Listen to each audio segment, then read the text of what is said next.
Hello friends, welcome to my channel. இன்னைக்கு நம்ம இந்த வீடியோல ஒரு கிரைம் த்ரில்லர் படத்தோட ரிவ்யூ தான் பார்க்க போறோம். இந்த படம் தெலுங்குல ரிலீஸ் ஆன படம். இந்த படத்துல யார் யார் நடிச்சிருக்காங்கன்னு பார்த்தீங்கன்னா, காஜல் அகர்வால், நவீன் சந்திரன், பிரகாஷ் ராஜ் இவங்கெல்லாம் நடிச்சு ரிலீஸ் ஆன சத்யபாமா. இந்த படத்தோட ரிவ்யூ தான் பார்க்க போறோம். இந்த படத்தோட கதையை பத்தி பார்த்தோம்னா, ஹீரோயினான காஜல் அகர்வால் வந்து ஏசிபியா இருக்காங்க. ரொம்ப ஹானஸ்டான ஆஃபீஸராவும் இருக்காங்க. அப்போ ஒரு நாள் அவங்க ஸ்டேஷனுக்கு ஒரு கேஸ் வருது.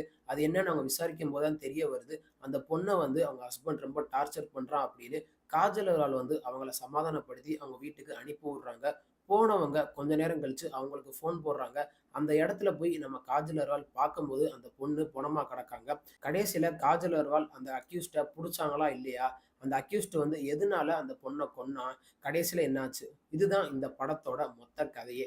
இந்த படத்தோட பாசிட்டிவ்ன்னு பார்த்தோம்னா, டைரக்டர் சுமன் சிக்லா வந்து இந்த கதைய கொண்டு போன விதம் உண்மையிலேயே சூப்பரா இருந்துச்சு.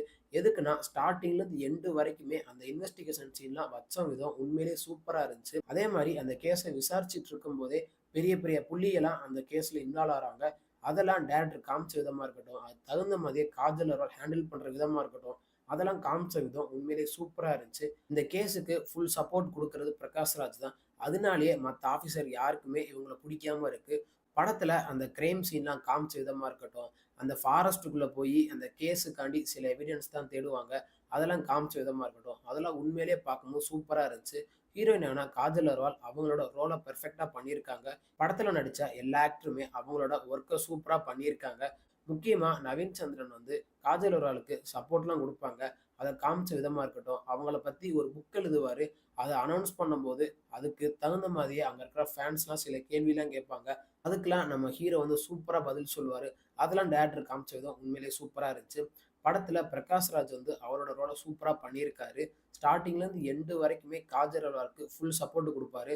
அதெல்லாம் காமிச்ச விதம் சூப்பரா இருந்துச்சு. காஜல் அகர்வால் கடைசியில அந்த அக்யூஸ்ட கண்டுபிடிக்கும்போது சில எமோஷன் காட்சியெல்லாம் டைரக்டர் வச்சிருப்பாரு. அதெல்லாம் காட்டுன விதம் சூப்பரா இருந்துச்சு.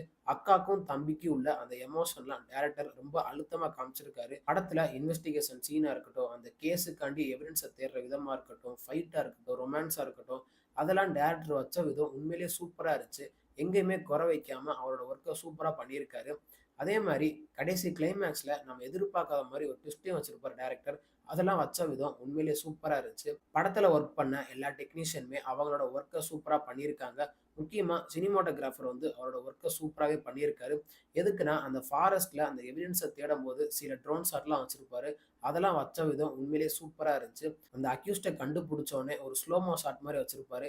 அதெல்லாம் வச்ச விதம் உண்மையிலேயே சூப்பரா இருந்துச்சு. அதே மாரி டைரக்டர் வந்து காஜல் அகர்வாலுக்கு ஒரு ஃபைட் சீன் வச்சிருக்காங்க. அத சினிமாட்டோகிராஃபர் காமிச்ச விதம் உண்மையிலேயே சூப்பரா இருந்துச்சு. அந்த ரொட்டேட்டிங் ஷாட்லாம் காமிச்சது உண்மையிலேயே தரமா இருந்துச்சு. படத்தோட மியூசிக்லாம் ஓரளவுக்கு நல்லாவே போட்டிருக்காரு மியூசிக் டைரக்டர். அதுல எங்கேயுமே குறை வைக்கல. ஒரு கிரைம் த்ரில்லர் படத்துக்கு பிஜிஎம் தான் மிகப்பெரிய பேக் போனாவே அமையும். அத வந்து அவரு சூப்பரா பண்ணி குடுத்திருக்காரு. மத்தபடி இந்த படத்துல பெருசா சொல்றதுக்கு ஒண்ணும் இல்ல. படத்தோட நெகட்டிவ்னு பார்த்தோம்னா, டைரக்டர் கதைய இன்னும் கொஞ்சம் ஸ்ட்ராங்கா காட்டியிருக்கலாம். கடைசியில எமோஷன் காட்சியெல்லாம் வச்சு ஒரு கிரைம் த்ரில்லர் படத்துக்கு என்ன தேவையோ, அது இல்லாம பண்ணிட்டாரு. அத இன்னும் கொஞ்சம் ஃபோக்கஸ் பண்ணி எடுத்திருக்கலாம். படத்துல சில இடத்துலலாம் நம்ம லேக் ஃபீல் பண்ண முடியும். அதெல்லாம் இன்னும் கொஞ்சம் ஃபோக்கஸ் பண்ணி எடுத்திருக்கலாம். மத்தபடி இந்த படத்துல பெருசா சொல்றதுக்கு ஒண்ணும் இல்ல. இந்த படம் ஓடிடி தளமான Jio cinemas, Amazon Prime, Aha அதுலலாம் தமிழ் டப்பிங் வெர்ஷனோடயே அவைலபிளா இருக்கு. தமிழ் டப்பிங் வெர்ஷன்ல லிப்சிங்கோட பெர்ஃபெக்ட்டாவே பண்ணியிருக்காங்க. அதுல எங்கேயுமே குறை வைக்கல.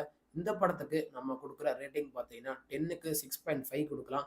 இந்த வீடியோ உங்களுக்கு புடிச்சிருந்தா, மறக்காம நம்ம சேனல லைக் பண்ணி, கமெண்ட் பண்ணி, ஷேர் பண்ணுங்க.